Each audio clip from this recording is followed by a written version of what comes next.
देख रहे हैं आप तलत साहब? जी देखें, एक तो जो कॉन्स्पिरेसी थ्योरी जिसको मैं जाती तौर पर सारी जिंदगी रद्द करता रहा, मेरा नहीं ख्याल कि दुनिया जो है वो मिल बैठ के सोचती है कि उसने मुस्लिम ममालिक को कैसे उल्टाना है। लेकिन अब मुझे लगता है कि शायद हम गलतफहमी का शिकार थे। जिस तरीके से इराक को पलटाया गया, आप देखें तकरीबन वहाँ पर अब 21 साल होने को आए हैं उस जंग को, और मुल्क का बेड़ा गर्क हो गया। सीरिया 2011 से मुल्क का बेड़ा गर्क हो गया, लीबिया 2011 से मुल्क का बेड़ा गर्क हो गया, इजिप्ट जो है, मिस्र बड़ी मुश्किल से अपने पांव के ऊपर खड़ा है। अब ईरान भी अगर नॉकआउट होता है और ईरान के साथ जंग के नतायज में अगर जो गल्फ की रियासतें हैं जो अपने पांव पर खड़ी हो रही थी और इकनॉमिक हब्स बन रहे थे, अगर उनकी इकोनॉमीज जो है वो डिस्ट्रॉय होती हैं या मुतासर होती हैं, तो आपको सोचना पड़ेगा कि क्या ये आज खुद हो रहा है और इसके बेनिफिशियरी कौन है। इसका सबसे बड़ा बेनिफिशियरी इसराइल है, इसका दूसरा बड़ा बेनिफिशियरी अमेरिका है। आप कहें अमेरिका कैसे बेनिफिशियरी, मैं आपको बता सकता हूँ कि अमेरिका ने इन जंगों से जितने वेपन्स बेचने हैं, वेपन्स की मंडी उनके लिए खुल गई है। और इसी जंग के तनाजुर में आपको हिंदुस्तान की तरफ से जो दाव खेलने की कोशिश की गई थी उसको भी देखना चाहिए। तो अमेरिका खुद को पैसिफिक के अंदर एक प्रधानमंत्री रखना चाहता है, मिडिल ईस्ट जो है वो इसराइल के हवाले करना चाहता है, south Asia, south west Asia और जो इंडियन ओशन है वो हवाले करना चाहता है हिंदुस्तान के। तो हमें लगता है कि आज खुद नहीं हो रहा, इसके पीछे एक बहुत बड़ा डिजाइन है। और तलत साहब ये भी बताइए, कम से कम इन 20 सालों को ही देख लें, क्या आप इसका अहाता ऐसे करेंगे कि ईरान ने अपनी स्ट्रेटेजी अच्छी नहीं रखी और ईरान ने दोस्त भी अच्छे नहीं रखे? जिन लोगों पे ध्यान दिया वो सब साजिशें ही करवाते रहे। देखिए, आपने बात दुरुस्त की। ईरान की जो खारजा पॉलिसी है उसके मसाइल काफ़ी हैं। ईरान ने अपने मसाइल को नहीं देखा और उसने, जिसको हम कहते हैं, ओवर रीच किया। उसने मशरिक़ वस्ता के अंदर अरब ममालिक के साथ उसका मुखासमत रही, उसने ग्रुप्स को सपोर्ट किया, उसने अमेरिका के साथ मामला तय करने के बजाय उनको तातुल में रखा।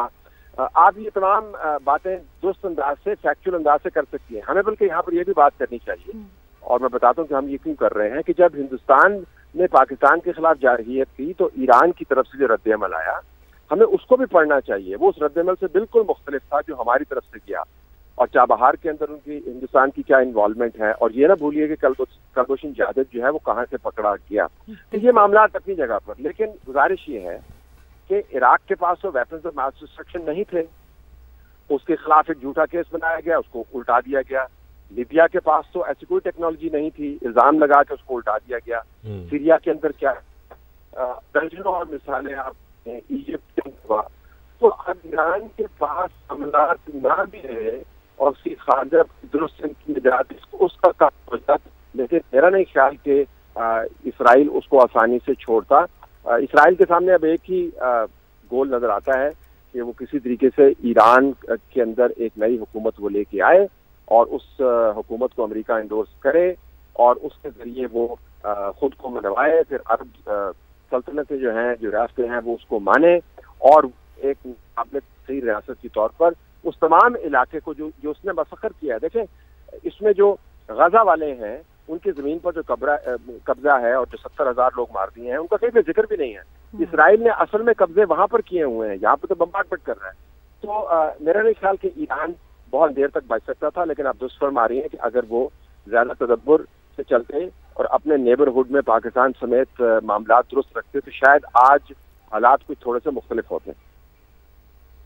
सही। तलत साहब, जैसा कि आप भी जिक्र कर रहे हैं और बिल्कुल सही कह रहे हैं, क्योंकि अमेरिकी सदर ये बात भी कर चुके हैं कि निज़ाम फिर तब्दील क्यों ना किया जाए ईरान में। तलत साहब, दूसरी जानब अगर हम भारत की बात करते हैं तो भारत इस पूरे मसले को, इस पूरी जंग को किस तरीके से देख रहा है, आप क्या समझते हैं? देखिए, भारत ने इस जंग का एक, आप समझे कि पायलट प्रोजेक्ट पाकिस्तान के साथ करने की कोशिश की। इसराइल ने क्या इल्जाम लगाया? इसराइल ने कहा कि ईरान बॉर्डर पार दहशतगर्दी कर रहा है। भारत ने क्या इल्जाम लगाया था? पाकिस्तान बॉर्डर पार दहशतगर्दी कर रहा है। इसराइल ने क्या कहा था कि ईरान के पास जैसी रियासत के पास न्यूक्लियर हथियार होना बदतरीन एक गलती होगी और खतरा होगा। हिंदुस्तान ने पहलगाम के बाद क्या आर्गूमेंट बिल्ड करना शुरू किया कि पाकिस्तान के न्यूक्लियर बॉम्ब जो हैं वो एक दहशतगर्द रियासत के पास नहीं होने चाहिए। इसराइल ने क्या किया, उसने ईरान की एयर स्पेस को वायलेट करते हुए उनके न्यूक्लियर तंसीबात के ऊपर हमले किए। इंडिया ने क्या करने की कोशिश की, कर तो दिया उन्होंने, नुकसान नहीं हुआ सिविलियंस की शहादतों के अलावा, लेकिन उसको जवाब मिल गया। तो हिंदुस्तान ने अपनी तरफ से यह वारदात करने की कोशिश की और अब तो मुझे लगता है कि हिंदुस्तान का मफरूजा ये था। हेलो जी जी जी तलत साहब जी, मैं ये कह रहा हूँ कि हिंदुस्तान का मफरूजा ये था कि वो पाकिस्तान को इस जंग में इंगेज रखे, अमेरिका की तरफ उसके ऊपर सैंक्शंस लगे और फिर उसके बाद इसराइल अपना काम करे ईरान के साथ।